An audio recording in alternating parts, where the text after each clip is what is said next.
The penthouse was silent when William stepped through the mahogany doors, his Italian leather shoes clicking against the marble floor. He was 7 days early. The Tokyo merger had concluded faster than expected, and exhaustion clung to him like a second skin. All he wanted was the sanctuary of his room, perhaps a glass of scotch, and the silence that only solitude could bring. But silence wasn't what greeted him. A child's cry, desperate, ragged, the kind that came from a throat worn raw from screaming, echoed through the hallway leading to his private quarters. William's briefcase hit the floor with a thud. His heart hammered as he broke into a run, his mind racing through possibilities. None of them good. The door to his bedroom stood ajar. He pushed it open, and the scene before him carved itself into his memory with brutal clarity. Elena lay crumpled on the Persian rug beside his bed, her slender frame twisted at an unnatural angle, her black uniform dress wrinkled and stained. Her chestnut hair had escaped its usual neat bun, spreading across the carpet like a dark halo. Her face was pale, too pale, her cheekbones sharp against skin that seemed almost translucent. And beside her, a tiny girl with the same chestnut curls sat wailing, her small hands clutching her mother's uniform, shaking her with the desperate strength only fear could grant a 1-year-old child. Elena! William dropped to his knees beside them, his hands hovering over her, afraid to touch, afraid not to. The little girl, Lily, he remembered her name was Lily, turned tear-stained eyes to him, and the naked terror in that infant gaze struck him like a physical blow. He pressed 2 fingers to Elena's neck, searching for a pulse. There, faint, fluttering like a trapped bird, but there. Relief flooded through him, immediately replaced by a surge of anger. What had happened? Where was his staff? Where was Margaret, his fiancée, who had insisted on staying at the penthouse while he was away? "It's okay, sweetheart," he murmured to Lily, his voice surprisingly gentle as he carefully gathered Elena into his arms. She was frighteningly light, her body limp against his chest. He could feel her ribs through the thin fabric of her dress. When had she become so thin? As he lifted her, Elena stirred. Her eyelids fluttered, revealing confused hazel eyes that struggled to focus. Then recognition dawned, followed immediately by fear. "Mr. Ashford," she whispered, her voice barely audible. "I'm sorry. I'm so sorry. I'll clean it. I'll fix everything. Please don't." "Shoo," he interrupted, his jaw clenched. "Don't speak. I'm getting you help." But even as he said it, Elena's hand shot out, gripping his shirt with surprising strength. "Don't leave," she gasped, and something in her voice, pure, animal terror, made him freeze. "Please don't leave me here. Don't lock me away again. I'll work. I'll be better. Just please." Locked away? William's blood ran cold. "No one is locking you anywhere," he said firmly, already moving toward the door with her in his arms, Lily toddling frantically behind them, still crying.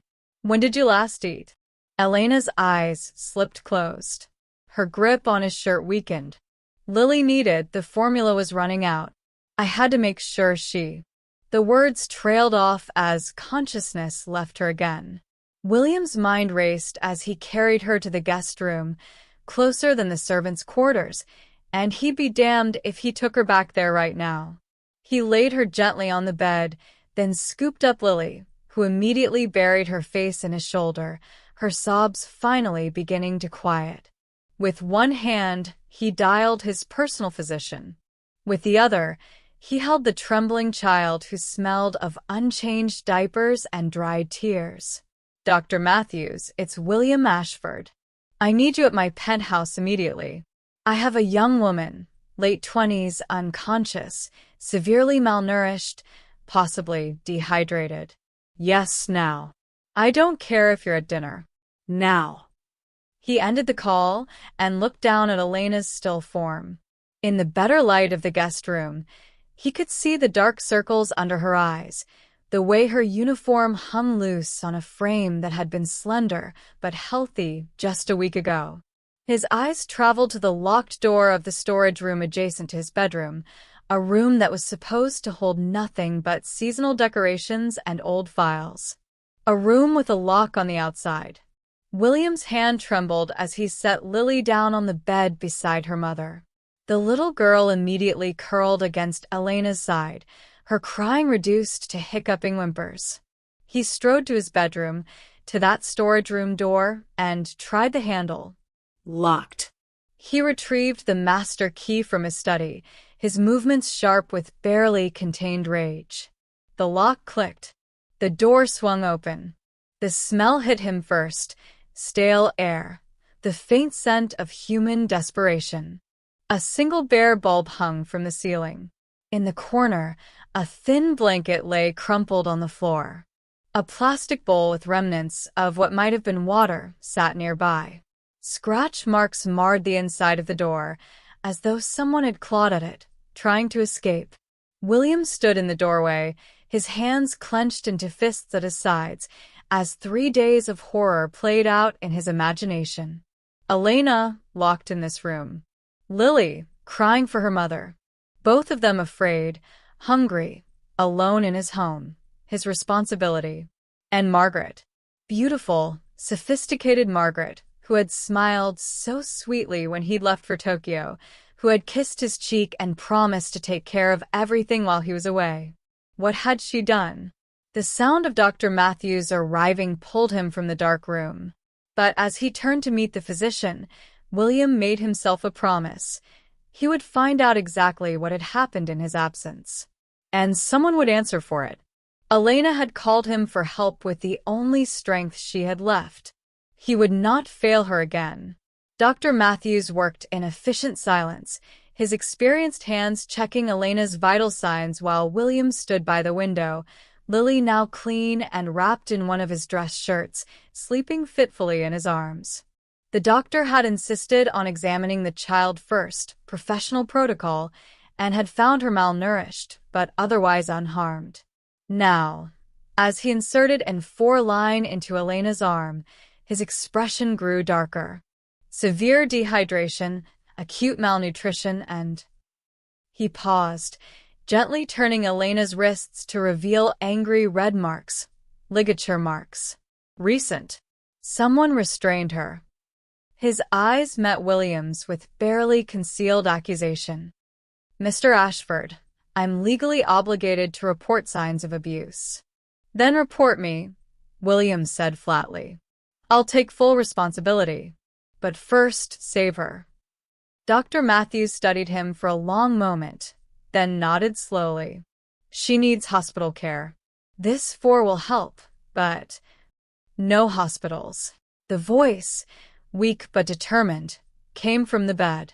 Elena's eyes had opened, and despite the confusion that pain and hunger had etched across her face, her gaze was clear. "Please." "No hospitals. They'll take Lily. Child services will. I can't lose her. She's all I have." "Elena," William began. "No." She tried to sit up, and Dr. Matthews gently pushed her back down. "You don't understand. A single mother, no family, working as a maid, living in my employer's home with my daughter. They'll say I'm unfit. They'll take her. Please." Her hand found Lily's sleeping form, and her fingers trembled as they brushed the child's hair. "I'll get better. I just need food. Water. I'll be fine." Dr. Matthews looked at William, who nodded once, sharply. "Then I'll treat her here," the doctor said. "But I'll need to stay tonight to monitor her. And Mr. Ashford, I'll need answers. All of them." "You'll have them," William promised. As Dr. Matthews set up additional equipment, William's phone buzzed. "Margaret. Darling, just heard you're back early. I'm at the charity gala at the Ritz. Should I come home? I've missed you terribly. XXX." The casualness of it, the ease with which she typed those words while Elena lay fighting for consciousness just floors above where Margaret had been living, made William's vision blur with rage. He typed back with controlled precision. "Stay there. We need to talk. I'll come to you." He handed Lily to Dr. Matthews, who had finished with the 4 and was now preparing some kind of nutritional supplement. "Watch them both. I'll be back within the hour." "William." Elena's voice stopped him at the door. When he turned, she was trying to sit up again, fear written across every line of her face. "Don't leave. Please." "I can't." The dark room, Sheil. He crossed back to the bed in 3 strides and took her hand, shocked by how cold it was despite the blankets Dr. Matthews had piled on her. "Elena, listen to me. I'm going to deal with this. With her. You and Lily are safe now. Do you understand?" "Safe." "No one is locking you anywhere. The doctor is here. The door will remain open. You have my word." "Your word?" Her laugh was bitter, broken. "Sir, with respect, your word means nothing if she comes back. She hates me. She won't touch you again." The steel in his voice made even Dr. Matthews look up. "I swear it on everything I own, everything I am. Can you trust me? Just this once." Elena's eyes searched his face, looking for the lie, the betrayal she clearly expected. Whatever she saw there must have satisfied her because she nodded slowly, sinking back against the pillows. "1 hour," she whispered. "Please hurry." The drive to the Ritz took 23 minutes.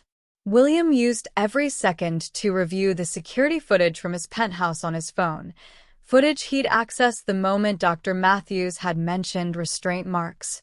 What he saw made his hands shake on the steering wheel. 3 days ago, Margaret, in his bedroom, watching from the doorway as Elena carefully cleaned the silver frame that held his parents' photograph. The one on his nightstand. Elena's expression as she worked, tender, gentle, as though the frame itself was precious, and Margaret's face twisting with something ugly as she watched. The confrontation. Margaret's voice, shrill with accusation. "You're in love with him, aren't you? Don't lie to me." "I can see it in your face every time you look at anything of his." Elena, backing away, shaking her head. "Miss Thornton, I would never. I'm just a maid. I know my place." "Your place?" Margaret had laughed. "Your place is wherever I say it is. And right now, your place is somewhere where you can't make eyes at my fiancé."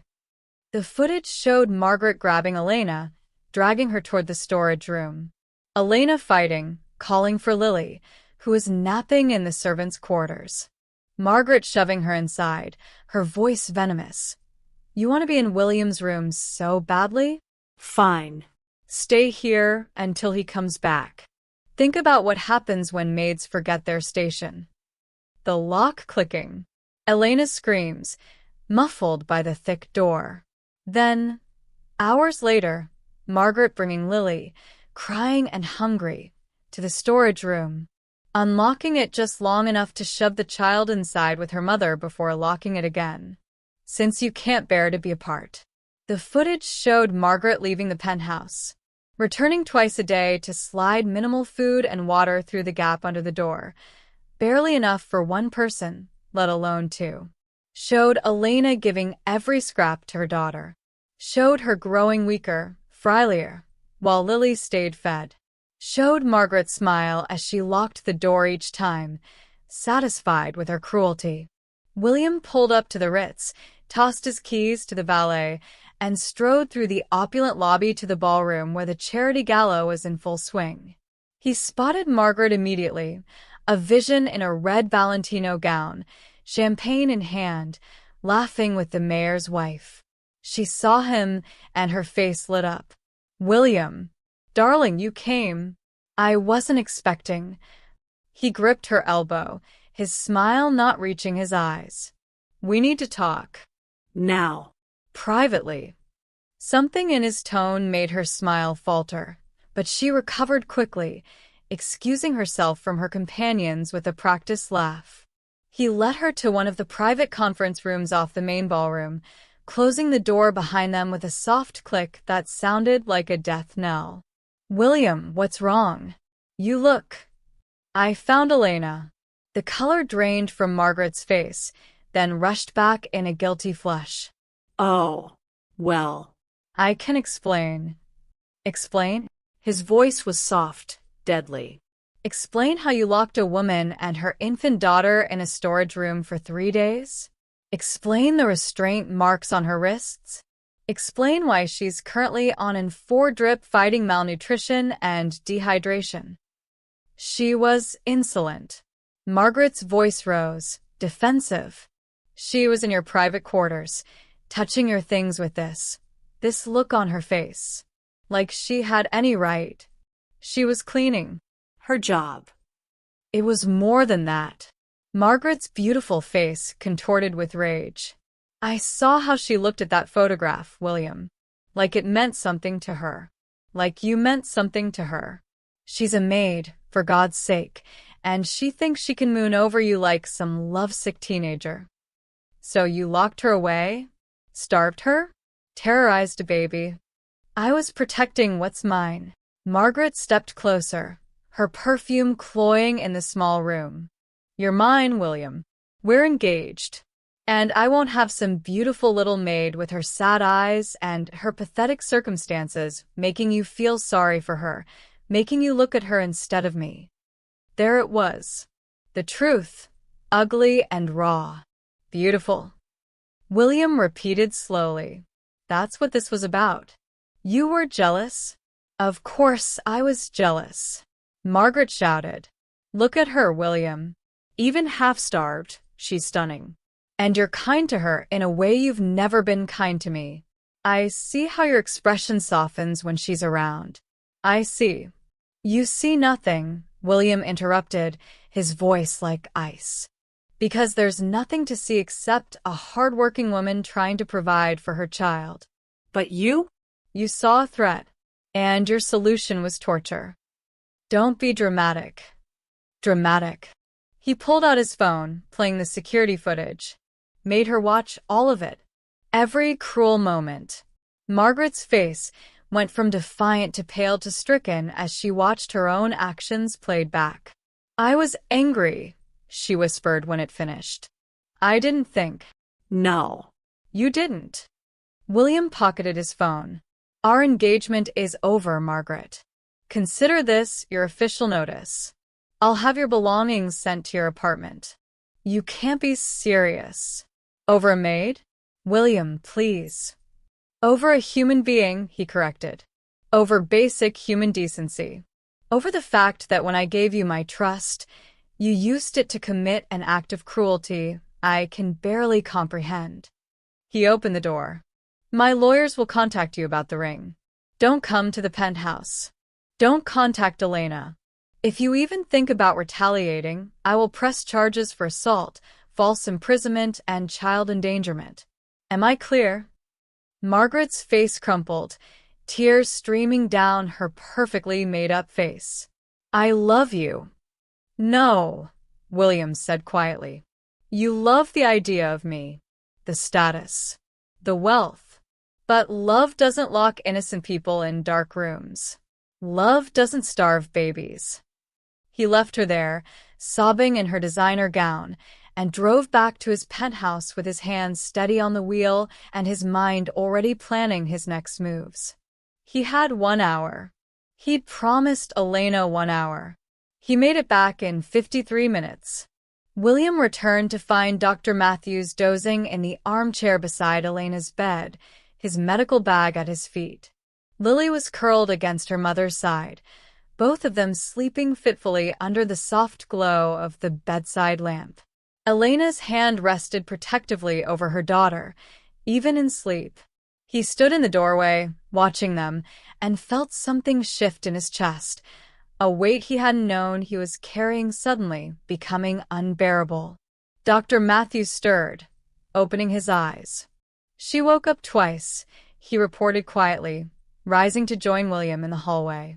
Both times asking if you were back. Both times afraid.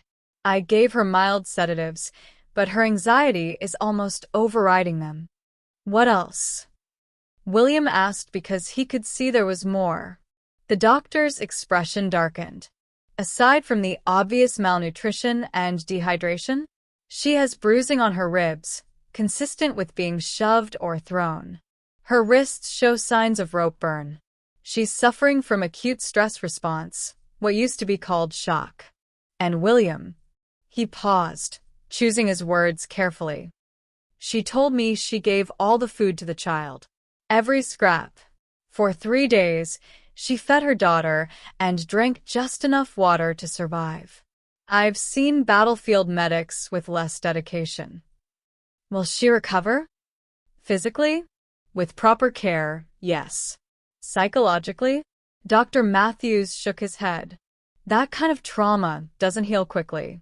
She'll need support. Therapy. Time.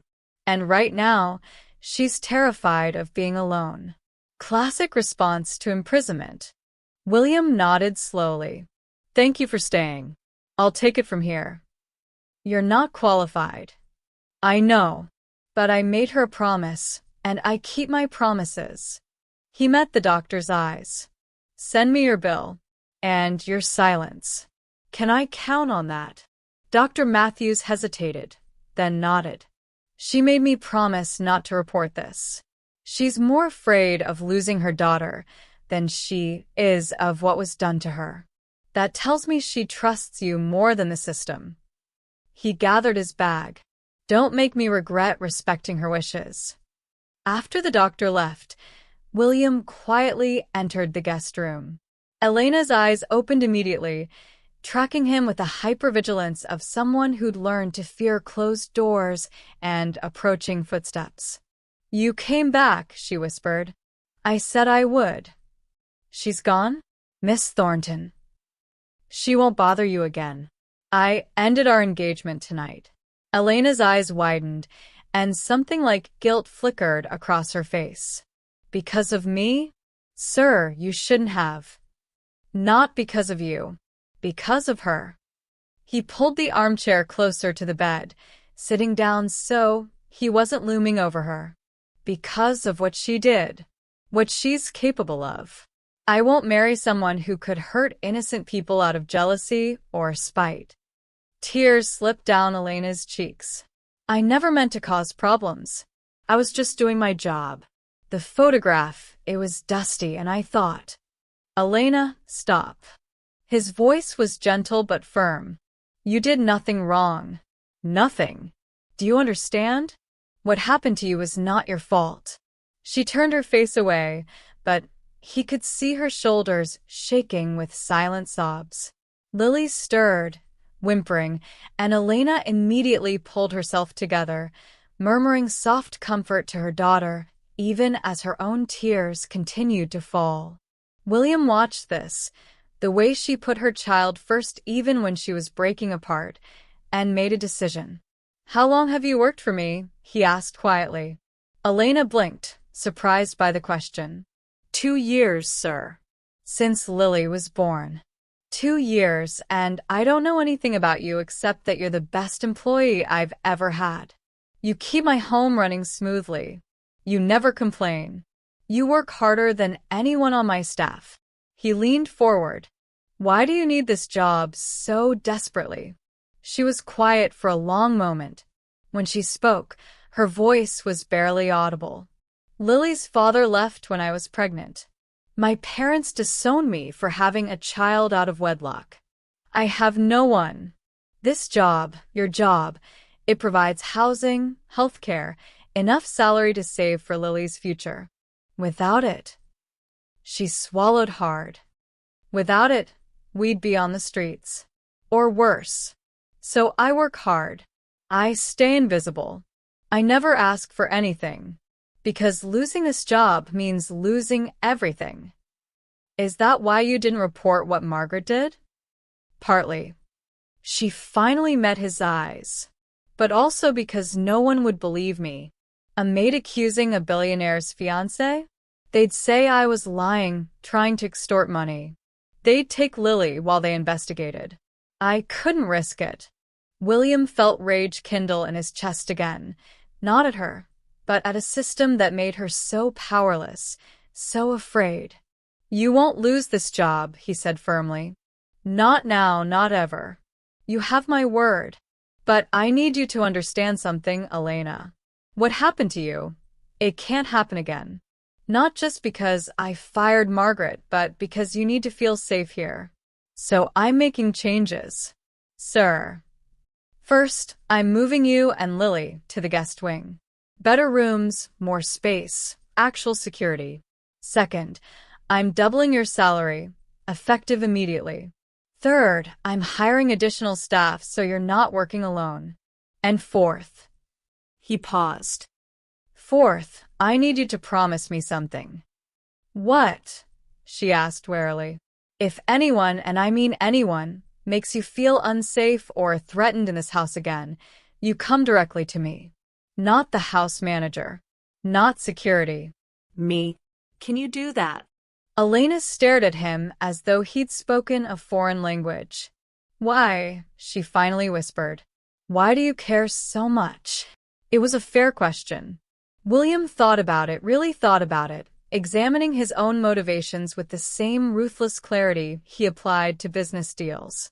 Because, he said slowly, 3 days ago, you were locked in a dark room, starving with your baby, and you gave her every scrap of food you had. You kept her alive at the cost of your own health. That kind of love, that kind of sacrifice, it deserves respect. Protection. He met her eyes. And because when I found you collapsed on my bedroom floor, you were still trying to apologize for the mess. Still afraid of disappointing me. That's not how people should live, Elena. That's not how you should have to live. She was crying again, but differently now, great, heaving sobs that seemed to come from somewhere deep and wounded. Lily woke up fully, adding her cries to her mother's, and suddenly both of them were crying while William sat there, feeling helpless and furious and determined all at once. He did the only thing he could think of. He moved to the bed, carefully sitting on the edge, and pulled them both into his arms. This woman who'd suffered because of his negligence, this child who'd spent 3 days in darkness because he'd trusted the wrong person. I'm sorry, he said into Elena's hair. I'm so sorry I wasn't here. I'm sorry I didn't see what she was. I'm sorry you had to go through that. Not your fault. Elena hiccuped against his shoulder. You didn't know. I should have known. I should have seen what kind of person she was. He pulled back just enough to look at her. But I'm here now. And I swear to you, Elena, I will never fail you like that again. She searched his face, looking for the lie, the angle, the ulterior motive. But whatever she saw there made her nod slowly, trustingly. Okay, she whispered. Okay. They stayed like that for a long time, William holding Elena and Lily, Elena's tears gradually subsiding, Lily falling back asleep against his chest. The clock on the nightstand ticked past midnight, then 1 a.m., then 2. Finally, Elena stirred. Sir, you should go to bed. You must be exhausted from your trip. I'm staying here tonight, he said firmly. On the chair. Door open. Light on. Whatever makes you feel safe. You don't have to. Elena, do you remember what you said when I found you? You begged me not to leave you alone. Not to lock you in the dark again. His voice softened. I'm not leaving you alone. Not tonight. Not until you feel safe again. Her breath hitched. She was right, you know. Miss Thornton. William frowned. About what? Elena's cheeks flushed, but she forced herself to continue. About how I looked at your things. Your photograph. I did. I do care. More than I should. More than is appropriate for someone in my position. She couldn't meet his eyes. I'm not in love with you, sir. I'm not that foolish. But I do care about you. I see how hard you work, how lonely this big penthouse is. I see you come home exhausted and eat dinner alone. And sometimes, when I'm cleaning your room, I do wonder. She trailed off, mortified. William was quiet for so long that Elena began to regret her honesty. But when he finally spoke, his voice was thoughtful, not angry. I come home to an empty penthouse, and the only warmth in it is the smell of whatever you've made for dinner and left warming in the oven. The only sign that someone cares whether I've eaten, whether I'm comfortable, whether I'm home safe. For 2 years, Elena, the only person who's made this place feel like a home is you. He paused. So no, Margaret wasn't right. She was jealous of kindness, of human decency, of the fact that a woman I barely spoke to showed more care for my well-being than my own fiancé.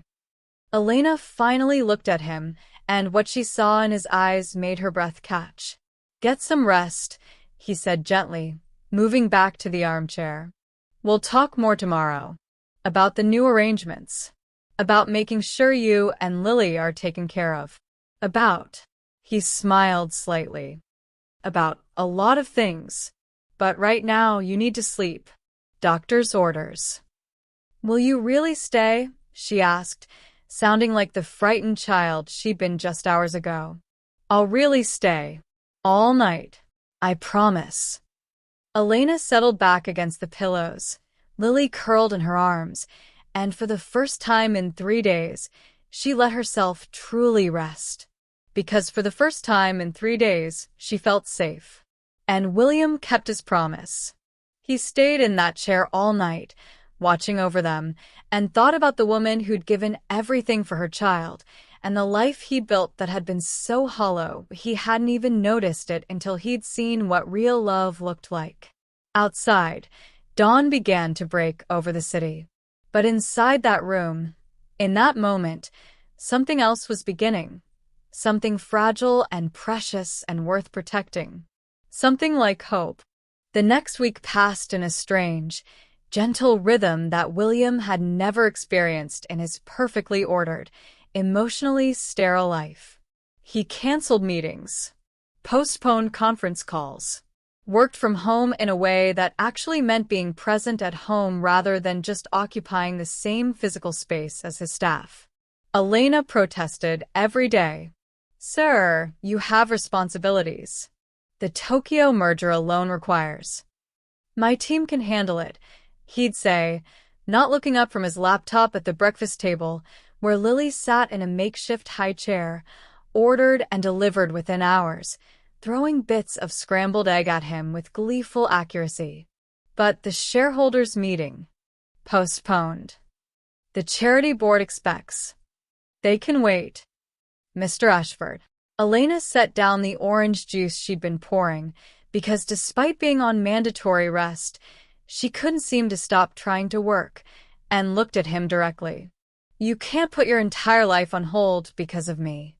He caught a piece of egg that Lily had launched at his head and smiled at the little girl, who giggled.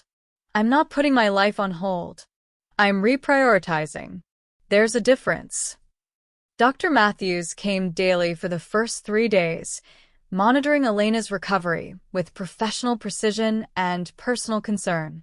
Her vital signs are improving, he told William on the 3rd day, but she's still underweight and the psychological impact. He shook his head. She wakes up multiple times a night in a panic. She can't be in rooms with closed doors. She hoards food under her pillow just in case. This isn't going away quickly. I know, William said quietly. I'm working on it. Working on it meant extensive renovations to the guest wing, undertaken with remarkable speed thanks to William's willingness to pay premium rates for immediate service. Elena's new quarters, because he refused to let her go back to the servants' wing, consisted of a spacious bedroom with floor-to-ceiling windows that couldn't be covered completely, a nursery for Lily with every safety feature money could buy, and a small sitting room where Elena could have privacy, but never feel enclosed. Every door had locks on the inside only. Every room had multiple lights that Elena controlled. The windows didn't just let in light. They offered views of the city, of the sky, constant reminders that she wasn't trapped. "This is too much," Elena protested when he showed her the completed rooms.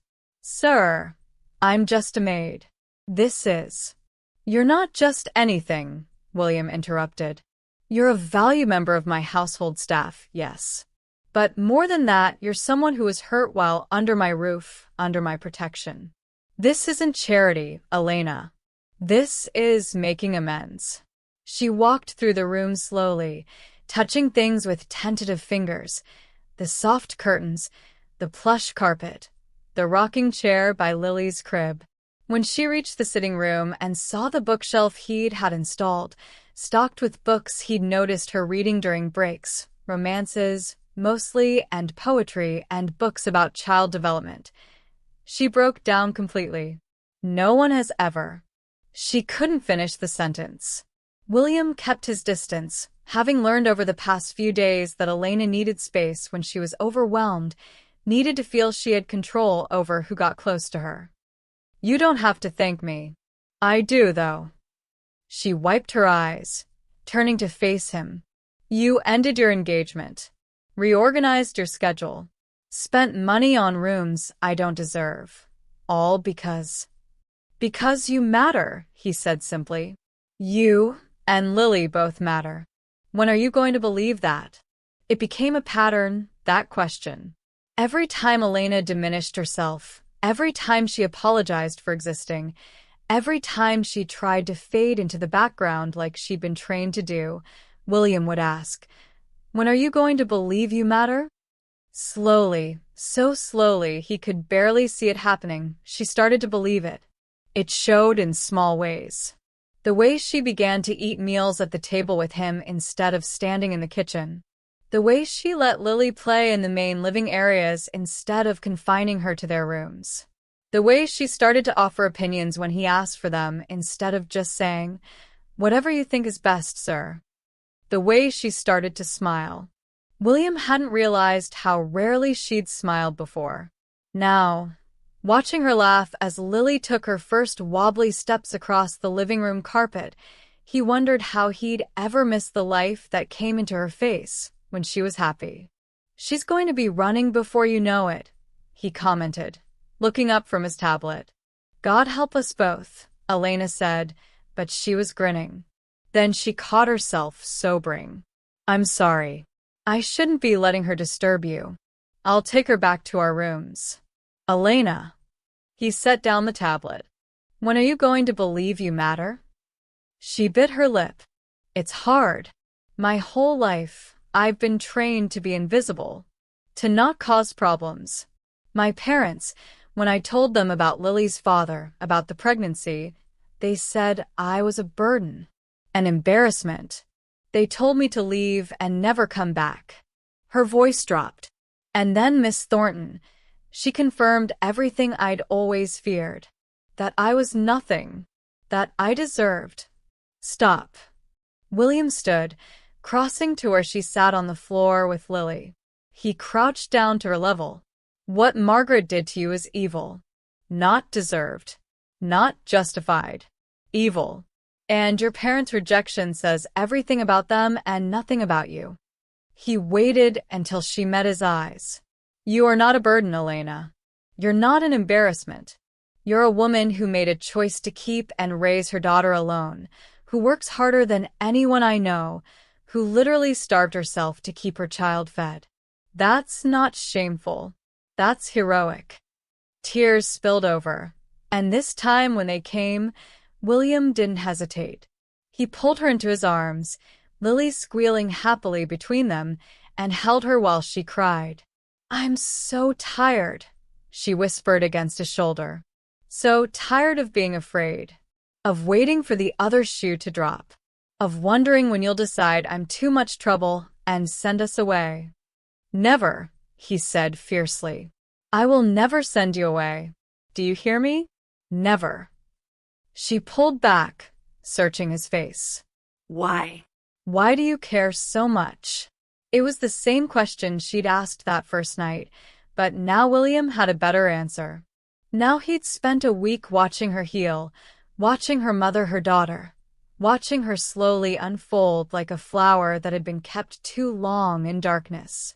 Because somewhere in the last 2 years, without my noticing, you became essential, he said honestly. This penthouse was never a home until you were in it. And I was never. He paused, struggling for words. I was never fully human until I saw what humanity actually looked like. Until I saw you sacrifice everything for your child. Until I understood what it meant to care about someone more than yourself. Elena's breath caught. Sir. William, he corrected gently. When it's just us, call me William. Please. William, she repeated, testing the name on her tongue. What are you saying? What was he saying? He examined his own feelings with the brutal honesty of a man who'd built an empire on clear-eyed assessment of reality. He looked at Elena, still thin, still healing, still beautiful in a way that had nothing to do with her appearance and everything to do with her soul. He looked at Lily, who had grabbed his tie and was trying to eat it. He looked at his life, which for the first time in 34 years felt like it might actually mean something. I'm saying, he said slowly, that I ended my engagement to Margaret not just because of what she did, but because I realized I didn't love her. I never loved her. I was with her because she was appropriate. Because she fit into my life. Because it was what was expected. He reached out, gently tucking a strand of hair behind Elena's ear. But you don't fit into my life, Elena. You've remade it. Made it better. Made me better. I'm your maid, she whispered, but there was hope in her eyes now, cautious and terrified, but there. You're so much more than that. He smiled. You're the woman who makes sure I eat, who leaves notes reminding me about meetings, who bought me a cactus because you said everything in my office was too corporate and soulless. You're the woman who hums while she works, who talks to Lily like she's the most important person in the world, who reads poetry by the window when she thinks no one's watching. You noticed all that? Elena sounded stunned. I notice everything about you, William admitted. I have for months. I just didn't let myself acknowledge it because you were right. It wasn't appropriate. You worked for me. I was engaged. There were 1,000 reasons why I shouldn't care about you the way I was starting to. And now, she asked softly, now Margaret is gone. Now I've seen what you're capable of, what you've survived, what you mean to me.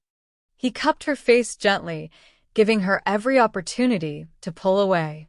Now I'm wondering if maybe, after you've healed, after you've had time to feel safe again, you might let me court you properly. Take you to dinner. Get to know you as something other than employer and employee. Let me show you how you deserve to be treated. Elena's eyes filled with tears again, but these were different.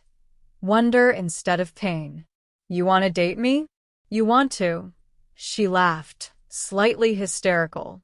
William, you're a billionaire. You could have anyone. Why would you want a single mother with no education, no family, no? Everything, he interrupted.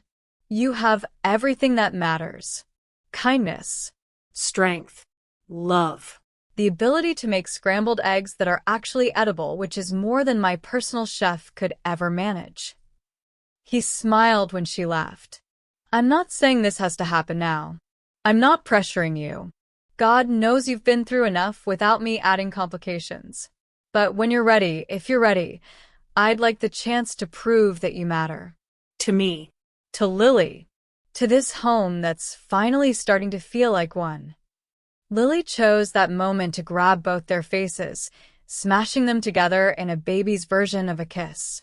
They both laughed, and when they pulled apart, Elena was looking at him with something new in her eyes. Something like trust. Like possibility. I'll need time, she said finally, to heal. To believe this is real. To stop waiting for it to be taken away. You have all the time you need, William promised. I'm not going anywhere. And my job? I can't not work, William. I need to feel useful. I need to provide for Lily. He'd been thinking about this. What if I hired you as my household manager? Actual salary, actual authority, actual respect. You'd oversee the staff I'm hiring, manage the household budget, coordinate everything. It's what you've been doing anyway, but now it would be official, professional, with appropriate compensation. Elena blinked. You'd do that? I'd be lucky to have you in that role. You're more qualified than any professional household manager I could hire, and you actually care about making this place a home. He grinned. Plus, Lily's already destroyed 3 of my ties. She's clearly claiming territory. Might as well make it official. She laughed, really laughed, and the sound of it filled something in William's chest that had been empty for far too long. Okay, she said, and then more firmly. Okay, let's try. Slowly, carefully. But let's try. Slowly, William agreed. Carefully. He stood, offering her his hand. Starting with dinner. Tonight. Not as employer and employee. Just as 2 people who happen to share a home and a fondness for a very destructive 1-year-old. Elena took his hand, letting him pull her to her feet. I'd like that. And standing there in his living room, with Lily between them and sunshine streaming through windows that Elena could open whenever she wanted, William felt something he hadn't felt in years. Hope. Real, genuine hope for a future that might actually be worth living. Outside, the city continued its relentless pace. But inside, in that moment, time seemed to slow down just enough for healing to begin. Just enough for something new to take root. 3 months later, William stood at his office window, watching snow fall over the city, and tried to remember what his life had been like before Elena and Lily had transformed it beyond recognition. He couldn't. Oh, he could recall the facts, the endless meetings, the corporate dinners, the charity galas where Margaret had hung on his arm like an expensive accessory. But the feeling of it, the emptiness that had permeated every corner of his existence, had been so thoroughly filled that he could barely remember what it had felt like to be hollow. His phone buzzed. A text from Elena, accompanied by a photo that made him laugh out loud. Lily, covered head to toe in what appeared to be spaghetti sauce, grinning triumphantly at the camera. Your daughter has opinions about Italian food. Specifically, that it belongs everywhere except her mouth. Send help. Or a hazmat team. My daughter, he texted back, still smiling. I seem to recall you're the one who made her. Yes, but you're the one who taught her that throwing food is exploring spatial relationships. This is your fault, Mr. Ashford. William, he corrected, as he did every time she reverted to formality. And I'll be home in an hour. Chinese okay. For dinner? I'll pick up. You're not cooking? Even through text, he could hear her teasing. The great William Ashford, admitting defeat? I'm choosing to delegate to experts. There's a difference. He paused, then added, Miss you. The 3 dots appeared, disappeared, appeared again. Finally, miss you too. Hurry home. Hurry home. As though home was a place worth hurrying to. As though someone was waiting for him, who actually cared whether he arrived. It had taken Elena nearly 2 months to stop flinching when doors closed. Another month before she could sleep through the night without waking in a panic. But slowly, with Dr. Matthews's help and a therapist who specialized in trauma, she'd healed. Not completely. William suspected those scars would always be there, but enough to start building something new. Their first real date had been gloriously awkward. He'd taken her to a small Italian restaurant in the village, deliberately chosen for its intimacy and lack of social media presence. Elena had been so nervous she'd knocked over her water glass twice. William had been so focused on making sure she felt comfortable that he'd ordered an Italian and accidentally requested 3 desserts. They'd laughed about it later, tangled together on his couch while Lily slept in her crib, and Elena had kissed him for the first time, soft and tentative and tasting like the tiramisu they'd somehow managed to consume all 3 orders of. "I'm still afraid this isn't real," she'd whispered against his lips. "It's real," he'd promised. "I'm real. This is real." 6 weeks later, she'd moved from Elena, household manager, to Elena, girlfriend, without fanfare or formal announcement. It had just happened, like breathing, like something that had always been inevitable. The staff had adjusted with remarkable ease, perhaps because William had been very clear about the consequences of any disrespect toward Elena. Or perhaps because it was impossible not to see how happy she made him, how transformed he'd become. His assistant, Mrs. Chun, had actually hugged Elena when William had introduced her officially as his partner. "About time," she'd said. "I've been watching you eat sad desk lunches for 3 years. This one actually makes you smile." Now, William left his office earlier than he had in a decade. Not out of obligation, but because he wanted to. Because home meant Elena curled up on the couch reviewing household budgets while Lily played with her blocks nearby. Because it meant cooking together in the kitchen, or rather, Elena cooking while William chopped vegetables under strict supervision and occasionally got banished for helping too much. Because it meant family dinners at the table, with Lily in her high chair creating abstract art with her food, and Elena telling stories about her day with animation and joy that still took his breath away. He'd learned things about her these past months. Small things, important things. That she'd wanted to be a teacher before Lily's father had derailed those plans. That she wrote poetry in a leather journal she kept hidden in her nightstand. That she cried during animated movies but stayed dry-eyed through horror films. That she sang to Lily in a language William finally asked about, Spanish, learned from her grandmother before the family estrangement. "Teach me," he'd said one night, listening to her lullaby. And she had. Now he could stumble through basic phrases, could tell Lily "te quiero" and watch her giggle, could understand when Elena whispered "mi amor" when she thought he was sleeping. His mother would have loved Elena, he thought sometimes. Would have loved her strength, her kindness, the way she'd taken William's cold, perfect penthouse and filled it with laughter and warmth and the controlled chaos that came with raising a toddler. His father would have respected her. The way she'd survived, the way she'd built a life from nothing, the way she'd never let circumstances destroy her fundamental goodness. William had taken Elena to visit their graves last month, had stood with his arm around her while she placed flowers on headstones of people she'd never met because she knew they mattered to him.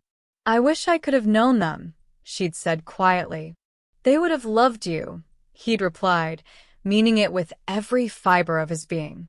The intercom on his desk buzzed. "Mr. Ashford, your 4 o'clock is here." William glanced at his calendar and suppressed a grimace. Margaret's lawyers, here to finalize the division of assets from their terminated engagement. He'd been generous, far more generous than she deserved, because he wanted this finished. Wanted every tie to that chapter of his life severed cleanly. "Send them in." The meeting was mercifully brief. Margaret had signed everything, apparently eager to move on to her new fiancé, a hedge fund manager she'd been seeing for less than a month. William felt nothing about this except relief that she was someone else's problem now. As the lawyers filed out, the senior partner lingered.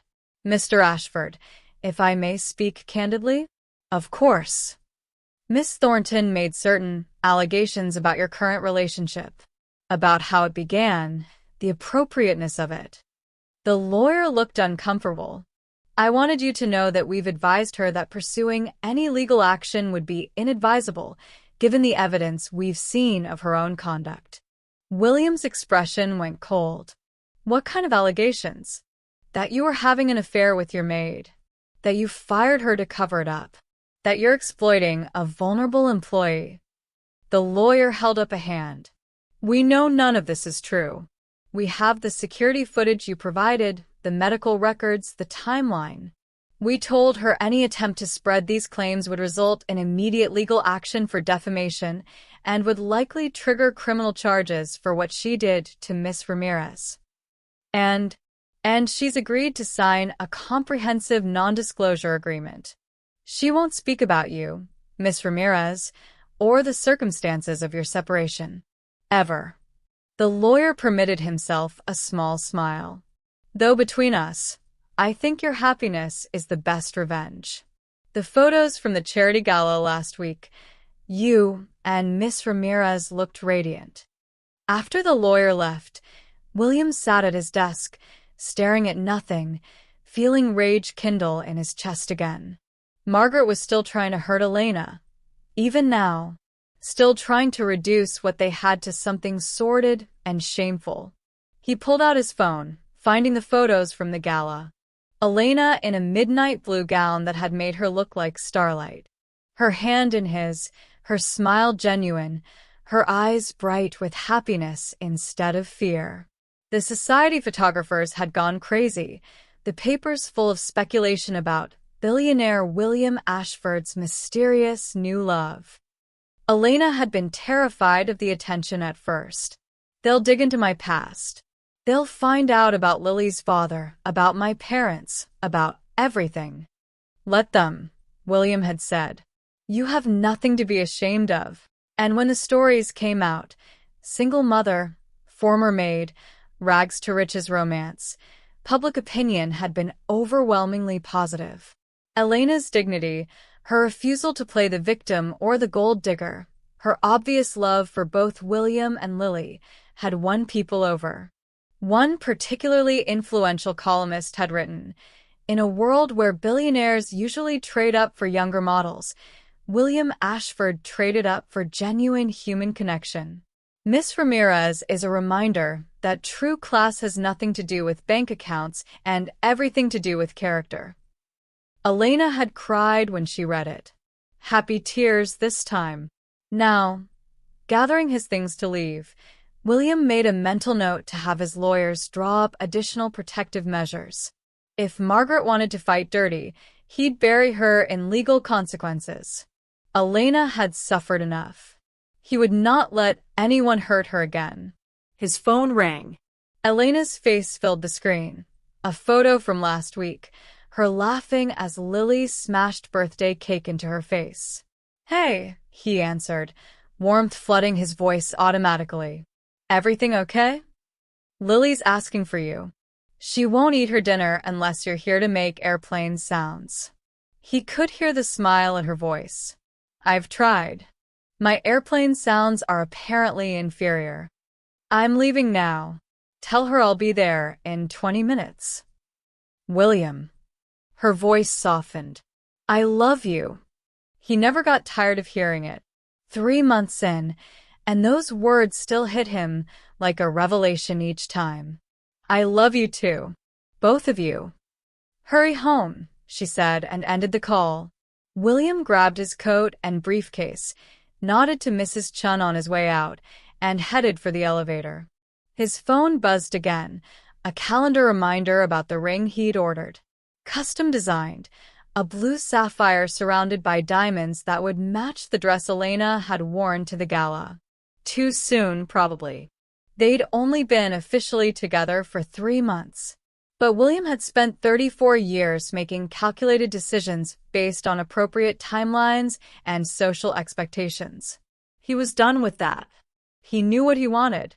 Knew it with the same certainty he'd known which companies to buy, which risks to take, which deals to walk away from. Elena was the best decision he'd ever made, or rather, recognizing what she meant to him was. He'd wait, of course, until she was ready. Until Lily was old enough to understand. Until Elena's nightmares about locked doors and dark rooms had faded enough that she could embrace a future without constantly watching for it to be taken away. But eventually soon he'd ask. Would give her the choice to make this permanent, this fragile, precious thing they'd built from trauma and trust. The elevator descended, and William watched the city lights blur past, thinking about the woman waiting for him at home. The one who'd transformed his life without trying, who'd shown him what love actually looked like when it wasn't performed for social approval. 20 minutes later, he walked through the penthouse door to find Elena in the kitchen, Lily on her hip, both of them covered in what appeared to be marinara sauce. "Don't ask," Elena said, but she was laughing. "Just don't ask." William set down the Chinese food, hung up his coat, and crossed them. He kissed Elena thoroughly, tasting tomato sauce and joy, then took Lily from her arms and proceeded to make the most enthusiastic airplane sounds of his career while she giggled and actually ate her pasta. This, he thought, watching Elena watch him with such love in her eyes. This was what he'd been missing his entire life. This chaos. This warmth.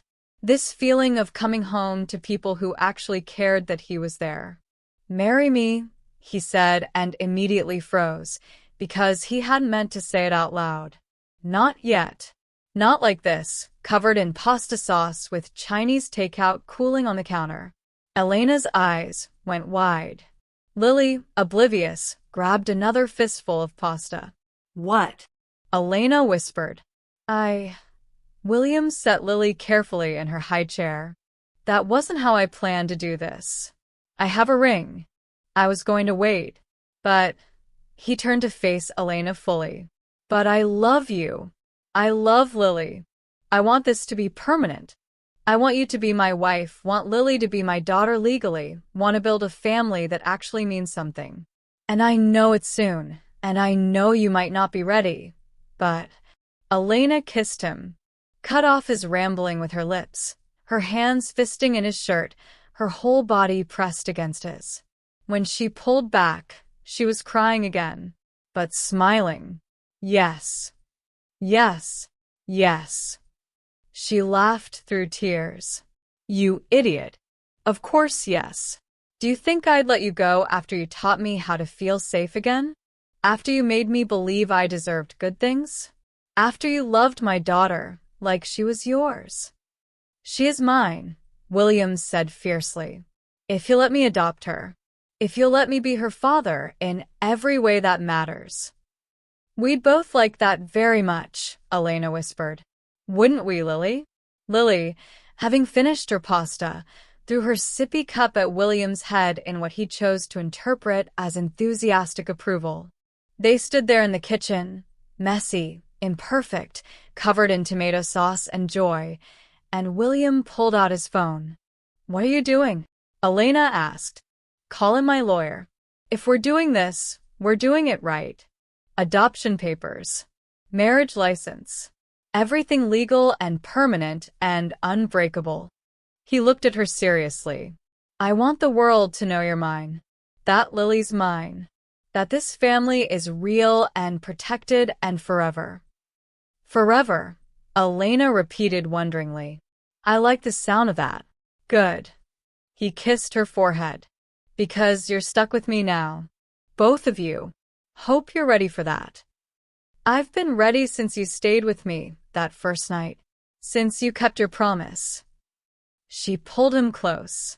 "Since you showed me what it meant to be valued. To matter." "You've always mattered," William murmured against her hair. "I just had to learn how to see it."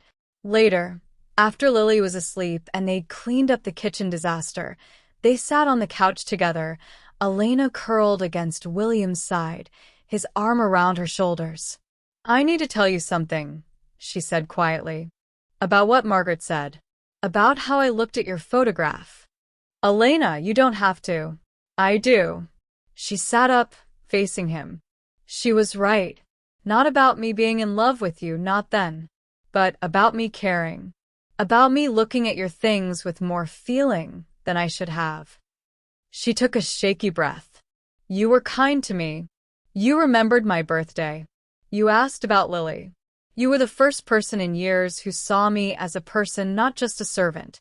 And yes, sometimes when I was cleaning your room, I'd wonder what it would be like to matter to someone like you. To be seen.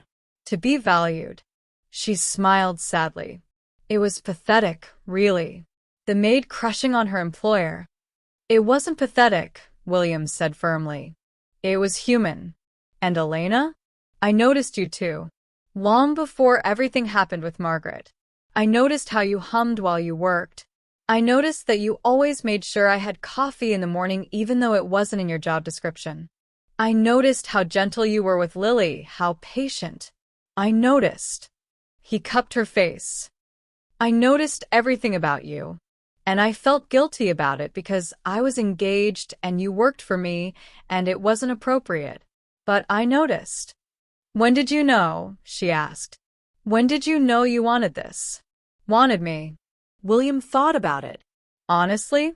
I think I knew the moment I found you on my bedroom floor and you were still trying to apologize. Still trying to not be a burden. I looked at you, this woman who'd starve herself for her child, who'd survived 3 days of hell, and you were worried about inconveniencing me. He shook his head. That's when I knew that whatever I'd been calling love with Margaret wasn't real. Because real love looks like what you have with Lily. Like sacrifice. Like putting someone else first. Like being willing to suffer so they don't have to. And now, Elena whispered, what does real love look like now? Like this. He gestured around them. The penthouse that had become a home, the toys scattered across the floor, the photos on the mantle of their makeshift family.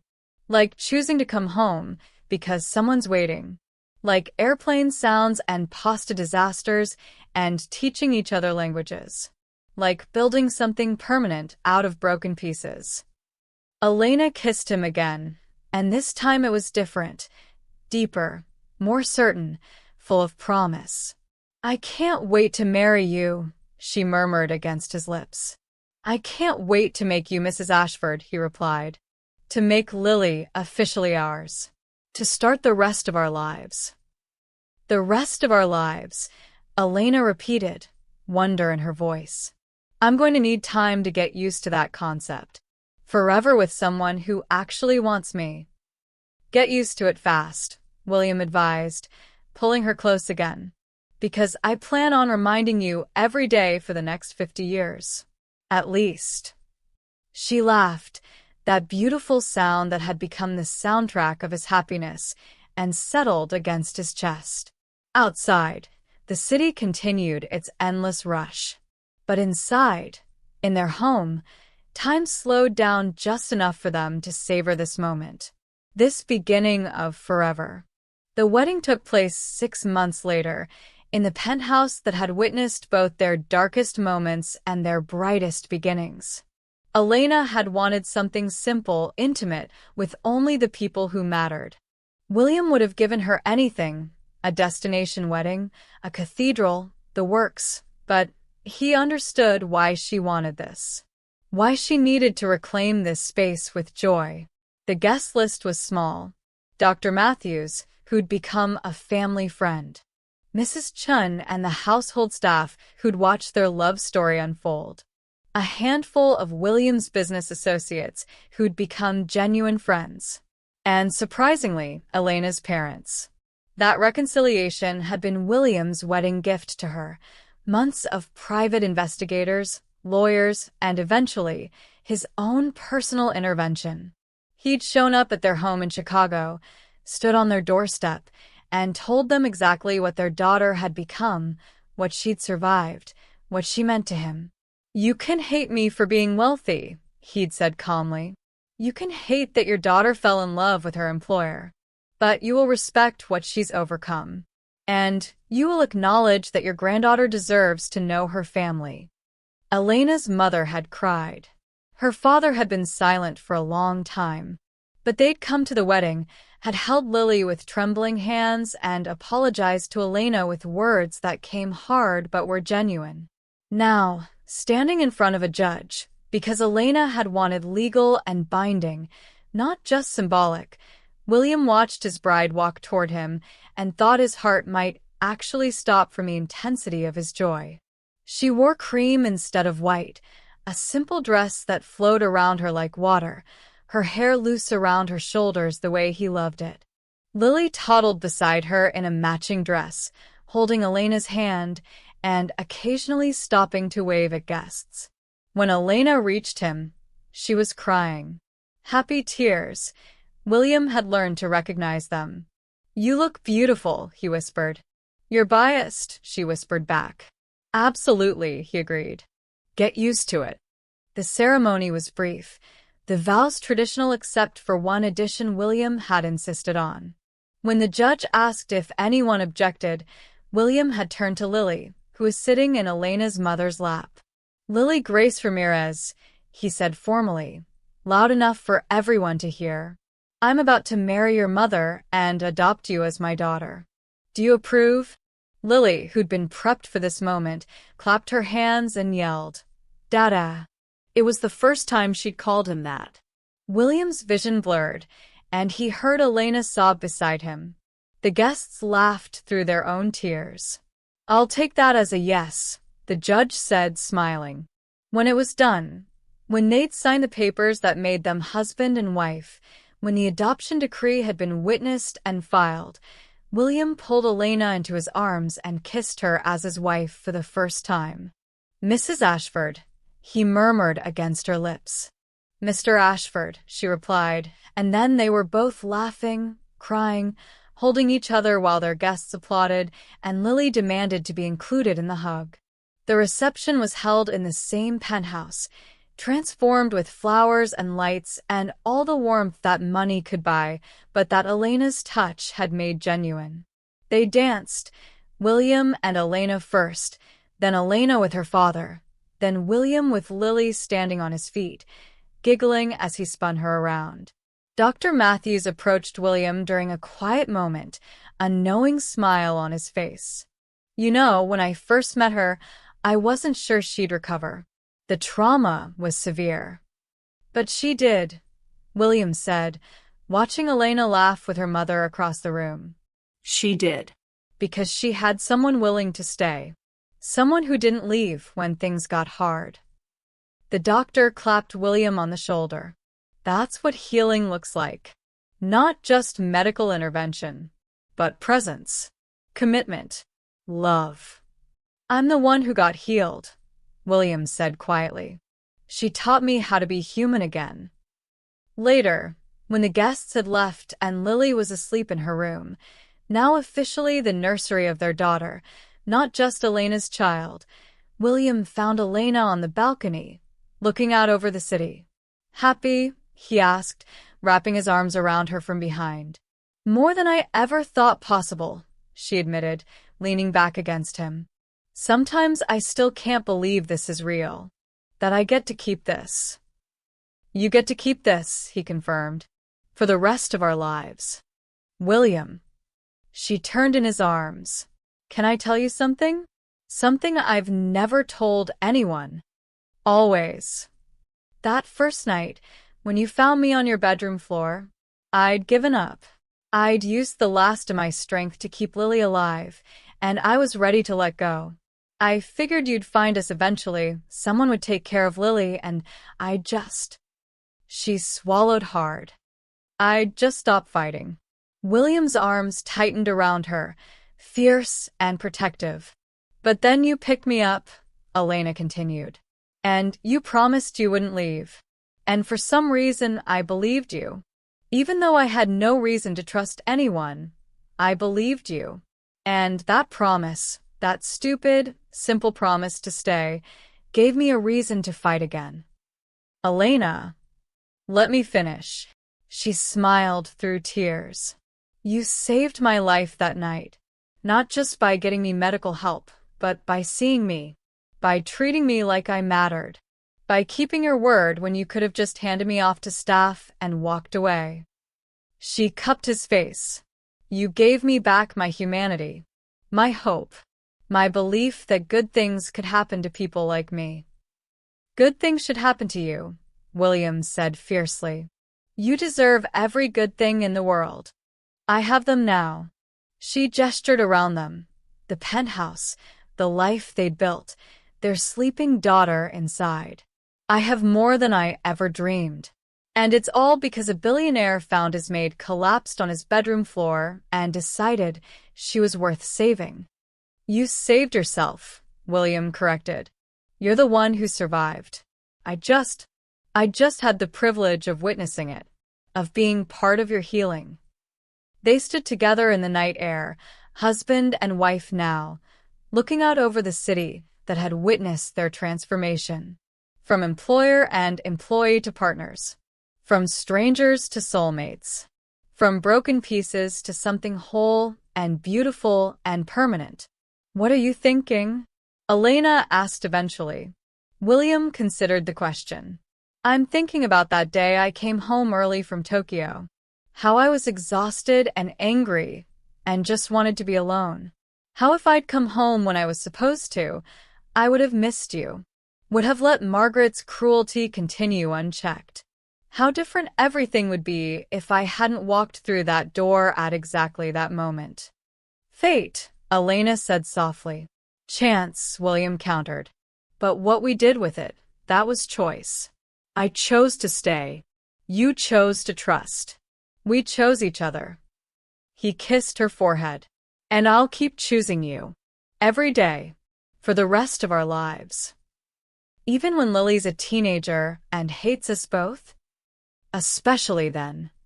Even when I'm old and gray and not the beautiful young woman you married? You'll always be beautiful to me. And Elena. He turned her to face him fully. You were never just beautiful. You were kind. Strong. Brave. That's what I fell in love with. That's what I'll love when we're 90. She kissed him then, standing on her balcony in her wedding dress, and William thought about how far they'd both come. From that horrible night when he'd found her collapsed and terrified, to this moment of perfect, complete happiness. I love you, she whispered. I love you so much it terrifies me sometimes. Good, he whispered back. Because I love you the same way. The kind of love that's big enough to be a little scary. And their daughter, their beautiful, brilliant Lily, would watch her parents tell this story and understand, in the way children raised in love always understand, that she was the product of something precious. Something fought for. Something chosen. She was the product of a love that began in darkness and blossomed into light. A love that saved two broken people and made them whole. A love that proved, beyond any doubt, that sometimes the most extraordinary things begin with a simple choice. To stay. To care. To see someone else's humanity and fight to protect it. And to believe, despite every reason not to, that happy endings are real. Even for maids and billionaires. Even for those who've been locked in darkness. Even for those who'd given up on ever being truly seen. Because sometimes love isn't about grand gestures or perfect timing. Sometimes love is just about being there when it matters most. And choosing to stay.